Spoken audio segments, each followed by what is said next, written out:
बाबू क्या तक पढ़ाई कैले हवा? हम लिप लाप तक ली पढ़ाई कैले हैं।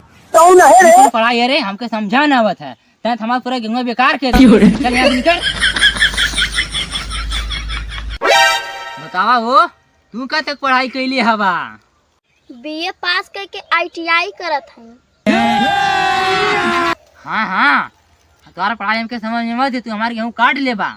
कैसे कैसे लोग रहते हैं यार यहाँ पर। चलो तुमको पागल कुत्ते का गाड़ी उठा के ले जाएगा बता रहे। ए तू यार अब हो पहले तो आपके प्रणाम प्रणाम। साहब। जब से हम जन्म ले ले हैं धान गेहूं कटते बीतत है 12 फेल नहीं कहाँ काटे के। अरे मर्दा तू तो एक का मैनेजर हवा गेहूँ कटवा हसुआ रखा आज जाके देखा तू कैसे कुल गेहूँ काटत है।